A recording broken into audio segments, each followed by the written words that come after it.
Dr. Miriam Shadis. Tell us a little bit about yourself. I am a professor of history at Ohio University, where I teach courses on medieval women, medieval Spain, the Crusades, and a couple of other things. My own work is on medieval Iberia, and I specifically look at or study elite women, royal women, mothers, daughters, sisters, queens, those kinds of people. So that's what I'm working on these days. And what first drew you to the Middle Ages? Is it the same thing that you study now, or was there some other sort of gateway? It is not what I study now at all. And in fact, it took me a long time to get to the Middle Ages because I was very interested in modern things. I was thinking this morning about this. I refused to take Latin in high school because, it was a dead language, and I studied Spanish, which was a modern language that people spoke all over the world.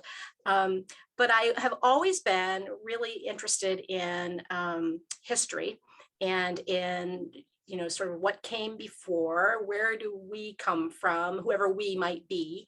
And I've always been really interested in art. I grew up amongst artists and Catholic artists, in fact, and that I think makes a big difference because when I was in college, I had to write a thesis and I had to choose something. I was kind of desperate for a topic, and I had just taken an art history course. And so I chose to work on a manuscript that doesn't exist anymore. It was blown up during World War II, the Gospel Book of Abbot Wedricus. And this was my sort of entree into medieval things. I understood the religious background pretty well. I started to learn about the artistic background of material culture from the Middle Ages. And so I had a kind of an interest at that point. And then when I went to graduate school, I also didn't know what I wanted to study, but the medieval material was appealing to me, and I had a kind of a leg up on it because of my work with this particular gospel book as a senior in college. So it took me a long time, and it was no one particular thing, but there was a definite comfort level with it, right? My initial goal was to work on French peasant women. That's what I wanted to study. And I had read a lot of really wonderful scholarship by medievalists working on peasants in England, in Iberia, and I thought I could do this project, and it was impossible at the time. So desperate again for a topic, I turned to these queens who were waiting for me to work on them. And that's what happened there. Interesting. So, yeah. So there's not really, even if you came late to the Middle Ages, did you have any ideas about the Middle Ages or medieval that you can still recall from your childhood or from films or anything like that, or was it really just something you came to through academic study? No, I mean, I grew up in this family that my parents were artists, and they were Catholic, and my father is from an immigrant family from Europe, and I think that there was always this attention to this these strands of a past in our family, and there's a story that I tell sometimes about my father taking me to we went to Canada, to Montreal or Quebec for vacation. And there's a basilica church near the city of Quebec called Saint-Anne-de-Beaupré. And I was like 4. And he's like, Miriam, that is a rose window. So I've had like a rose window. I've known what a rose window was my whole life, and I think for me, the material culture of things, it's always been a way of understanding whatever it is I'm studying. And my strong sense that medieval people were enormously creative in really interesting ways, and that their lives were in some respects filled with art and environmental beauty and all these sorts of things that I could relate to in my own world. I think made medieval things appealing to me. Later, maybe as a teenager, I started watching interesting films about Thomas More and there's the one about Thomas More, but there's one about Beckett, right? The great Beckett film. So I felt comfortable watching those stories. I knew something about them, but I resisted it for a long time because I wanted to be modern. Yeah, yeah. So how, from your perspective since then as a teacher and having taught hundreds or thousands of students about the Middle Ages, what is your sense of what students today think about the Middle Ages when they come into your class? Is there any, do you know where they're getting their ideas from, or whether they have any preconceived notions? I think there's sort of two maybe really different places that they're coming from. One is nowhere, right? They really have no idea. They're very upfront about that. Like, I don't know, I'm taking this class because I have to, kind of thing. And they kind of have a general sense of when were the Middle Ages, you know, between Rome and the Renaissance, they'll say, or between the Rome and you know, Age of Exploration or something like that. They kind of might have that sense of things, where generally they'll say Europe maybe, and then you can have interesting conversations about Northern Africa or Japan or other places that had a medieval period, right? Or even North America. So there's this kind of very vague sense of things, and they really don't know. And then the other part, of course, is, you know, deeply informed about popular culture, maybe because they've been playing tabletop games like Dungeons and Dragons, or maybe because they've been watching, you know, Lord of the Rings, or they're really interested in the Crusades. When I teach the Crusades class, I often have a number of students who know a lot about very specific things. You know, they're really interested in armor or military strategy or something like that. And so it's kind of coming from lots of different directions, but I think that's where their interest is coming from. Once in a great while, you know, I'll meet someone who has traveled somewhere and encountered some of the things that we're talking about, or maybe even knows, you know, more than I do about a specific place or an item, and that's always really interesting. But that's rare, I think. Yeah. Mm-hmm. And what is there something, not necessarily that you want to correct in people's assumptions or understandings of the Middle Ages, but one or two things about the Middle Ages that you feel most eager to get across, like something their takeaway that might be different than what they thought coming into one of your classes? Yes, I think for me these days, and this is really hard to teach, but it's a kind of just a constant sort of check on assumptions, is to be reminded that this is a very big period of time we're talking about, very, very long, 1,000 years, maybe more, and many different cultures and people, right, that we're trying to kind of understand here a little bit. So that I think, you know, I mean, my students must go crazy because I'm always yes, but, or also, right? It's a lot more complex than we think. And I think that these people, the people that we're studying, you know, lived full lives that were complicated, that they had, that they were, you know, fully human people. They weren't stupid, and they weren't,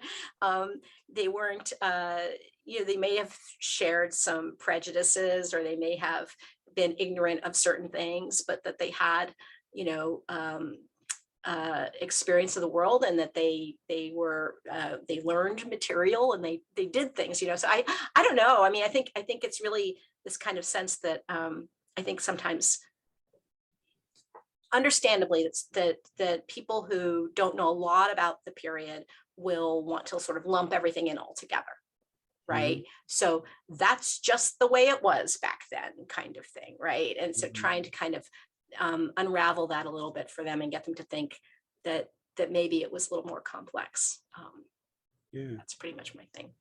Well, I know in that you teach, especially in recent years, you've come to teach a really wide variety of topics, not unrelated to your interests, but not necessarily right in your traditional research, such medieval food history, the life, love, and death. So a little bit of sort of social and cultural history. But with your research about queenship and also, I think, maybe kingship, I don't know if you can separate them. What do you think people get wrong, or what do people get right about medieval kings and queens? Because they are in that small subset of what people think about when they think of the Middle Ages, the Right. kings on their thrones, or kings and queens together. Out of your research, what do you think is most important, either that people get right or people get wrong from sort of the stereotypes? So yeah, people have very specific ideas about queens and kings that they don't, and they feel comfortable with those ideas that they don't have, about other things that they just don't know about. And I think that, setting aside the complexity and the differences and all that, and the change over time that happens, I think that people's ideas are informed by very specific individuals like Queen Elizabeth, right? Or maybe Queen Isabel and King Fernando of Spain, the people who sponsored Columbus. Or, for a long time, I felt comfortable saying, well, if people know anything about the Middle Ages or medieval queens, they know about Eleanor of Aquitaine. She's, because there's movies and there are novels about this woman, and she's just very, very famous in these ways. What I think people get right is that kings and queens were very special, right? They were really unique individuals in society. There was, they had a peer group of elites, nobles, members of their families, and including people in the church, important bishops, or even the Pope might be related to a king or a queen, so they were not alone entirely in society, but that they were very special, and they were very, very powerful. But I think what people don't understand about them is, first of all, the kings and queens work together, that it's real clear to scholars now that there are very few kings who never marry, very, very few, right? And they rely on their wives, queens, as partners in government, not just to produce a lot of babies, which is what I think people think about when they think about medieval people in general, that they were just having kids all the time, which is not true, but also kind of interesting. I mean, elite women did have a lot of children. So the queen, right, which is really the focus of what I'm studying, but you're absolutely right, you can't separate the king and the queen. It has a really important role to play. Okay, so there's that part. The second part is that the women that I study, a lot of them, and I got into studying them through this question, is there are a number who are queens in their own right, right? They rule the realm, or they try to rule the realm. They're entitled to rule the realm, not because they're the wife of the king, but because they have inherited the throne in some way. So there's that little piece that sets us back and makes us think hard about what rulership is really like or about. Does it have to be male, right? There's this question there. And then the thing I think that people don't appreciate, it's not that they get it wrong, I bet they just don't think about it. What I notice lately is how hard these people worked. I think if you look at a medieval image of a king or a queen, you see a person sitting on a throne, and on a cushion with their orb and their underlings around them, and they're in power and they're sitting there on the throne. But they went everywhere and they worked hard, and it was a hard life. I think it was made easier by their tremendous wealth, right? That's the thing that sets them apart from other people. They have resources. They never, I don't think, ever have to worry about being hungry, right? For example, they have a lot of worries, but they don't have to worry about their comfort and their hunger in the same way that an average person would. So I'm appreciating more and more, though, how hard they actually worked. It was a very difficult job, and one you don't retire from. There's no end to it until you're dead. So yeah. Well, lastly, I guess you've referred to a number of movies and also, not specifically, but to some books and novels. What is there a favorite form of when you're not working that you relate to the Middle Ages, or do you avoid the Middle Ages entirely? I know you've seen Game of Thrones, and probably some other sort of popular media. So is there any popular media that you would recommend or confess to enjoying? Right. Yeah, gosh, it's funny. For some reason, this just occurred to me when I was a kid and you got the Sunday paper and you got the funnies in the paper. It's true that I loved to read. There were two or three comic strips, but one of them was Prince Valiant, which nobody reads anymore. I loved Prince Valiant. So I thought, why don't I ever think about that? I don't necessarily recommend it, but it might be interesting for historical purposes that, comic books and things like that have really been a big part of the popular culture up until, I'd say, recently, right?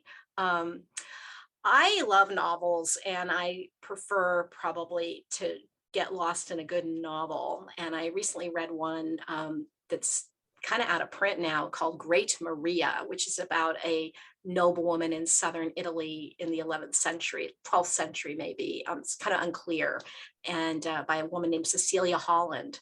So that was a big, and she's written a lot of novels set in the Middle Ages. I haven't read the other ones. I really do like reading the best. And then my favorite movie, and probably my favorite movie, period, is Lion in Winter.